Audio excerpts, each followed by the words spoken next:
is an investigation of the force between electric charges. Electrical forces are of enormous importance in nature. On the atomic scale, they far outweigh any gravitational forces. Electric forces hold atoms together and make steel wires strong.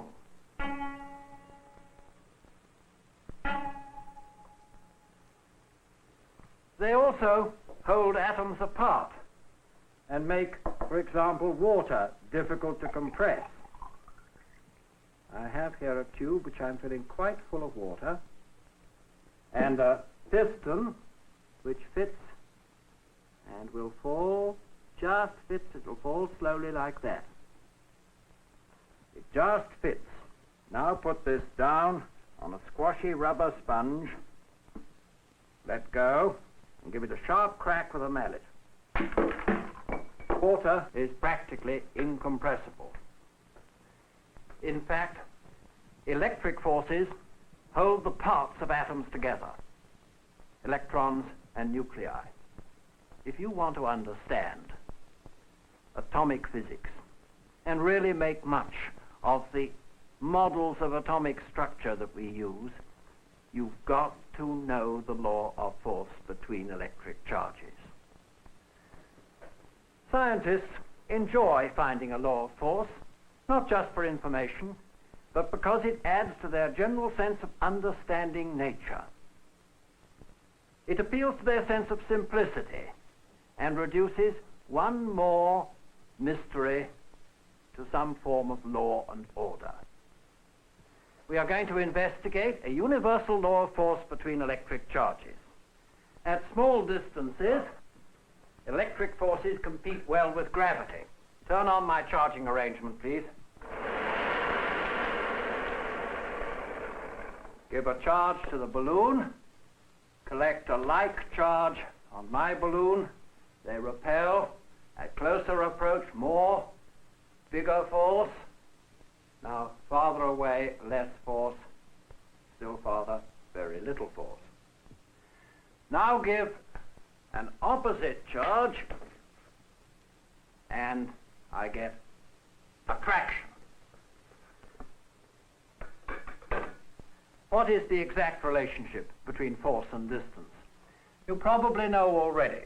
Coulomb's law says force varies inversely as the square of the distance between the charges. That means that at twice the distance apart, the forces are a quarter as big, and at 10 times the distance, they drop to 1/100th. An inverse square law applies in many cases. For example, the illumination due to a small lamp, when light spreads out in straight lines through clear air, not in fog or muddy water that absorbs the light. Here are 3 books at so much, twice the distance, 3 times the distance from a small lamp. The inverse square law is characteristic of anything that spreads out in straight lines without getting lost.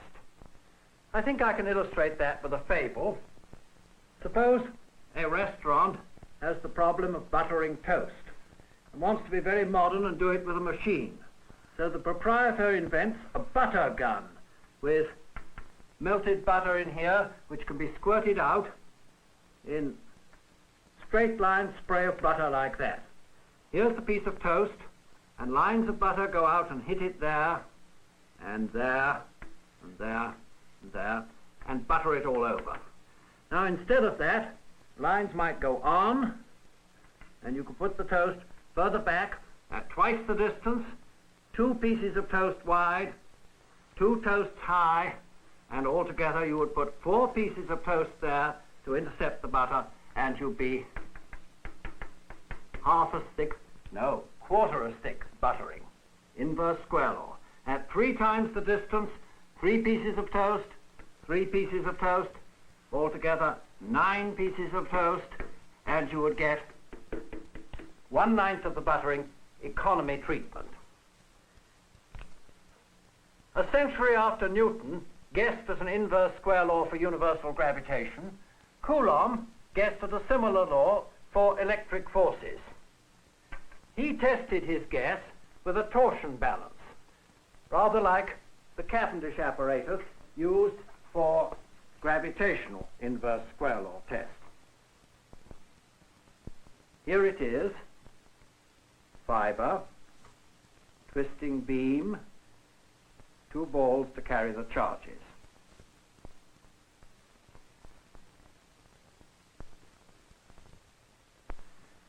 In our experiment, we shall use a spring balance to measure the force, like that. Two metal balls that we can charge up, a beam carrying one, and a spring to balance the force between the balls. And over here, a pointer which will show the stretch of the spring on this scale, and that gives us an estimate of the force. I'm going to ask my assistant to take the upper ball away, and we can see if the zero is correct. I should like you to see how sensitive this is. I have here a box of weights, 1 gram, that's too big, 1/10 of a gram. I'm going to ask you to put on 1/10 of a gram on the ball, please, and we'll see what that does to the scale. Now first, let's settle the zero. First, just wait while I settle the zero. I'm tapping the balance to free the bearings. Starts with a zero. Yeah, out there. Now put on 1/10 of the gram. Load it up. 1/10 of a gram is within 2%, 1,000th of a Newton. And you see it's going to settle down very close here to 10. And so each of these scale divisions represents 1/10,000th, roughly, of a Newton force. Take the load off, please. Now I shall show you how we measure the distance apart of the two balls. We move them till they're 1 span apart, or 2 spans apart, like that. I'm going to call each of these distances a span, though in fact you'll see that they are pretty well 15 centimeters each. 15, 30, 45, but we shall not use those numbers in our experiment. I shall just call them 1 span, 2 spans, 3 spans. Here is a record. We shall have distance apart and force, and we shall run from 1 span to 2 to 3. We shall start with one ball far away at infinity, and like this. And then at infinity the force is going to be 0 because we'll start the pointer there. Then we shall start 1 span. First I must charge up both balls. I'm not going to explain this ancient device for charging, except just to say that it operates by induced charges on the plate that I'm carrying. I think that will be perhaps a little more sufficiently charged. Now, please set the balls 1 span apart while I look at the scale.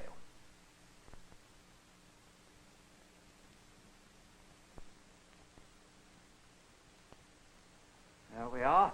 Force is at 1 span, please record it, between 23 and 25. It's just about 20. Settle down, it'll be 23.7. Now 2 spans, please. Oh, force is much less. Well, what did you expect of an inverse square law?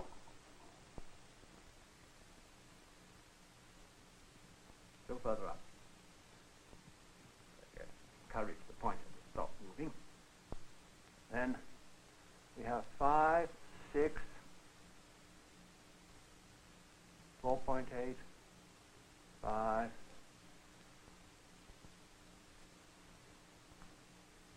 between 4.8 4.0, about 4.4, please.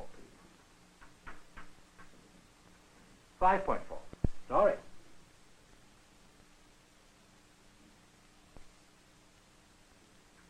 Thank you. Now move to 3 spans.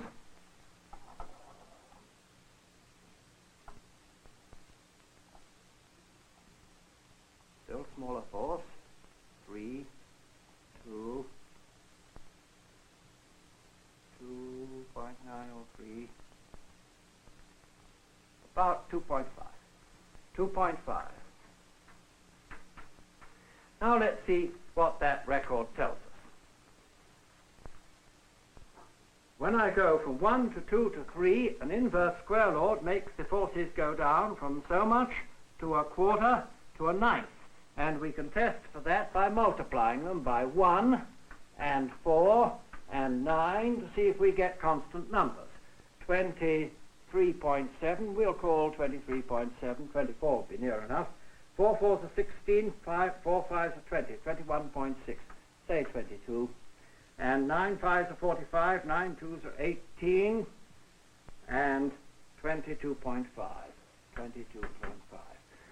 So that I get very closely the same number. Actually, I expect less, because charges leak away along imperfect insulators. And the third measurement is too small to be reliable anyway. The inverse square law is a great general law of force. And to be sure of it, you would have to take a whole variety of experiments over a wider range of distances, with attraction as well as repulsion, with different apparatus, and with different charges. You would find no exceptions, other than those due to difficulties of apparatus or leakage and things like that. And then you could trust the law for ordinary sizes of apparatus. And you might let the atomic scientists extrapolate it down to atomic sizes. That's a risk we always have to take in atomic and nuclear science. We assume that the large-scale laws apply, and we test them if we can. Actually, we can test the inverse square law inside an atom, and we find that it does hold there.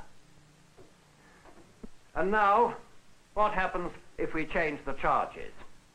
I'm going to use a trick to change the charge on one ball.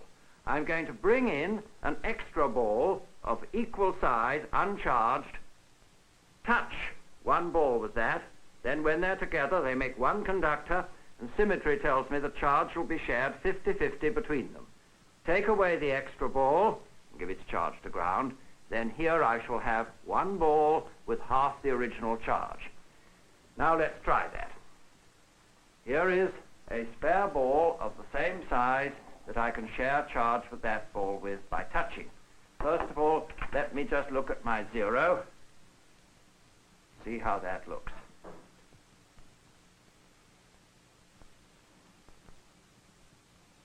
Not quite.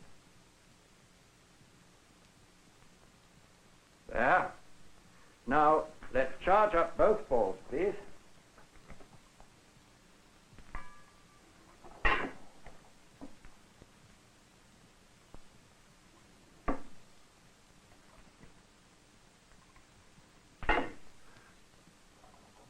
Set them one span apart, please.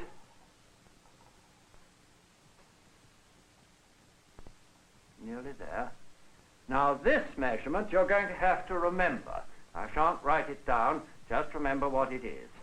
It's just above 18. Between 18 and 19. Just above 18. Now, swing out the ball, please, and we'll share 50-50. And give my share to ground. Now, find out what it is now. Little down, little up. Whoa. And it's not far from 9. It's between 8 and 9. Half 18 would be just 9. And it's a little less than half. But it's not far from it.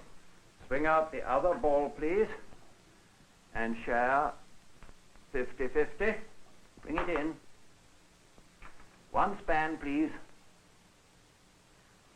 Actually, I don't need to do this second test. I appeal to symmetry. We already know the force is proportional to one charge, so it must be proportional to the other charge. After all, how do the balls know which is agent and which is victim? But in fact, I see the force is just about 4, just about halved. So we can say that the force is proportional to each of the charges. So now we can return to our original statement. Force is proportional to number of elementary electric charges in excess times number of elementary electric charges in excess over distance squared. Some of you may think that we have proved Coulomb's law, and others may say this is just a poor, rough test. But the wise scientist develops a taste for good form in laws, and can often jump to the right law on poor evidence. Such rash, clear-sighted guessing is good science, if the result is then tested. So I ask you to accept the inverse square law for the moment, and watch while we make a magnificent sensitive test based on good theory. Good theory is not just wild imagining, but argues with sober, hard-headed reasoning, like this. If, then. If, thus, then. I shall argue, if Coulomb's law holds, then, if we have a large hollow metal ball with an electric charge, we find no electric effect inside. And the converse holds. If there is no electric effect inside a hollow charged ball, there must be an inverse square law of force between charges. Here's the argument. We have a large, round, conducting ball. Give it charges, say plus all over like this, and then look for electric effects. Outside, we shall certainly find some effects. Would you like to see the ball? A large copper ball, hollow, so that we can investigate inside. Charge it up, please.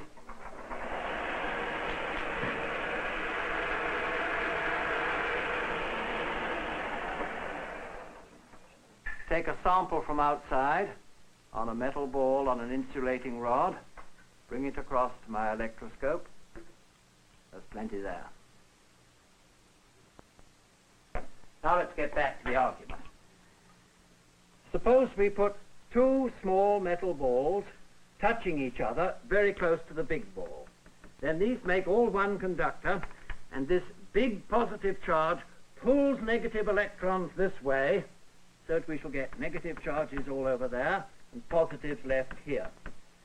Then if we separate these two and carry each in turn over to an electroscope, we shall find charge and charge. So much for outside. Now let's look inside. Suppose we put just here a demon observer carrying a test positive charge there. He looks up here at a patch of the copper ball, like that, carrying positive charge all over it. Then this charge will repel his test charge like that. Let's draw a cone of lines down through the edges of the patch. There, like that. There. Then, as well as looking up to a repulsive patch there, he looks down to a counter cone here, to a counter cone, to a counter patch down there. And that patch of positive charge will push up this way. How will those two pushes compare on his specimen plus charge there? Look at the distances. So much, and so much again. This patch is twice as far away from him as that patch. So this cone has spread out to twice as wide and twice as broad there, 4 times the area of that patch. We shall assume that charge spreads uniformly all over the sphere. So there's 4 times the charge there that we have down there. On that score, the repulsion is 4 times as great due to this as due to that. Now remember the inverse square law. If that holds, this is at double the distance of that, and so we shall have 1/4 of the effect at double distance. 4 times 1/4 is 1. So that this repulsion will be exactly the same as that repulsion. And the two of them will exactly cancel out like that. You see, on the score of area and charge, we've got 4 times as much there. On the score of distance, the effect is only 1/4. Now we can install another patch next door and put another cone here, and another patch, and cone, and counter cone, patch, and counter patch. Oh, I know these are getting oblique, but the tangents at the end of a chord make the same angle at both ends with a sphere, and so the obliquity factor is the same at both ends. And so we can put patch and patch and patch and patch and fill the whole sphere with cones, each of them making a pair of forces that cancel out. In that way, we shall get inside 0 total force on a test charge, 0 effect if we put 2 little balls together and then separate them and take them out to our electroscope. So if the inverse square law holds, we expect no effect inside a sphere.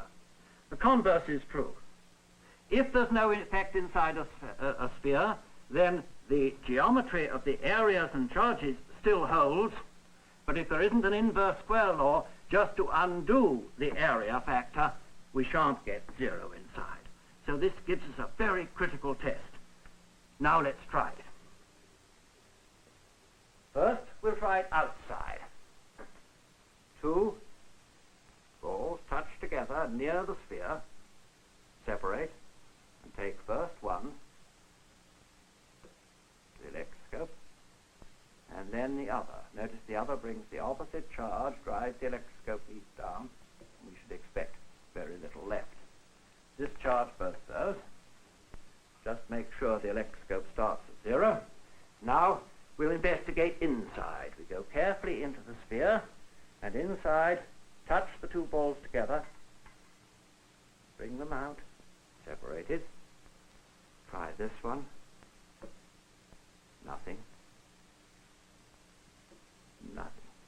That's our test of the inverse square law. If you want to see a more gross test, let's just take a big charge from outside, plenty, as before, and then go fishing for a charge from the inside. Listen.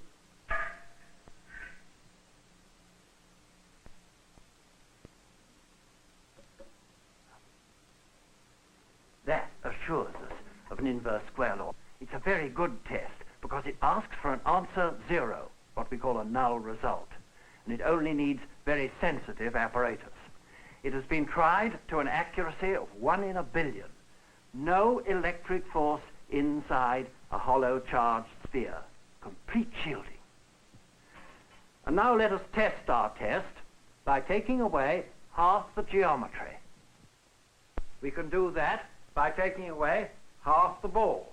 Then we shall only have half of each pair of cones, and we shall expect something inside.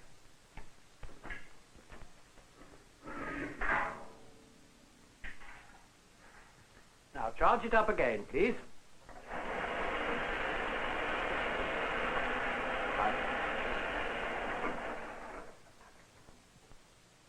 Take a sample from outside to the electroscope. There's plenty there. Discharge the electroscope. Necessary, discharge the ball. Take a sample from just inside. We won't go too far down, but we should expect less further down. And we do get something. Take another trip, just inside. We get some more. So you see, this test of the inverse square law does need a completely closed sphere, or at least one with only a small hole. The argument extends further. The result we got for a hollow sphere applies to any closed metal box. It must be closed, and it must be a conductor. The geometry for other shapes goes beyond this course. The charges do not spread evenly all over the surface, but concentrate along edges and corners in such a way that they produce exactly zero force everywhere inside. A small hole doesn't matter. Our sphere had an open mouth, and we can even use chicken netting.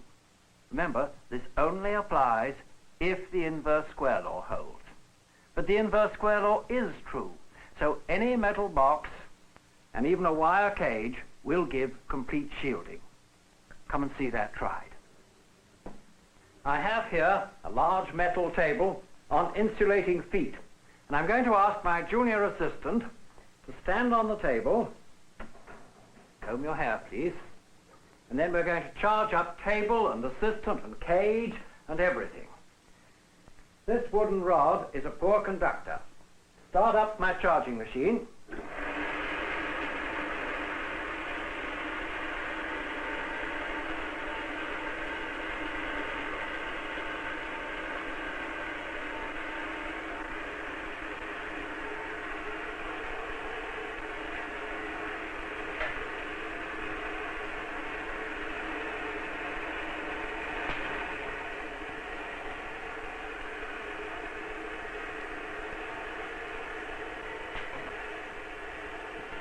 When I connect to ground, all the charges run away through the spark.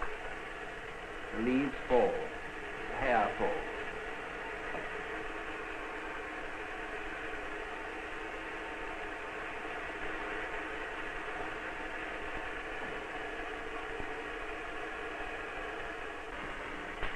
This time, nothing happens in the cage whether I connect to ground or not.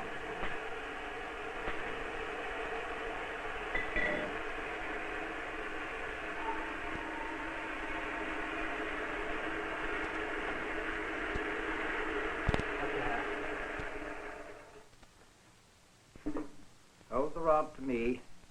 Take away the charge slowly. Now step off. Thank you very much. A good scientist likes to keep a flexible mind and turn his knowledge to different uses. With your present knowledge, try to answer this problem. What would gravity be like inside a hollow earth? You may imagine it to be made of thin shells like the layers of an onion with a hollow inside. What would you find inside? I'm not going to answer that, but you can with the same argument. Look back on the way we developed this knowledge of law.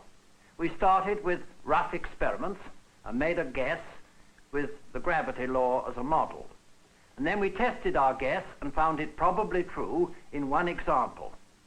So we stated it as a rule for distances and for the sizes of charge. Already you can use the rule to compare the sizes of charge. Put each charge in turn at the same distance from some standard charge and compare the forces they exert. Then we assumed our rule is true and devised a sensitive overall test. No force, no effect inside a hollow charged metal ball. That gave us such assurance that we call our rule a law, and we trust it far and wide, from thunderclouds to atomic nuclei, and we shall continue to trust it until we find an exception that makes us modify it.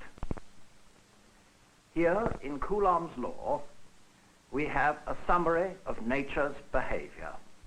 It is part of our scheme for understanding electricity, not by knowing what it is, but by codifying what it does.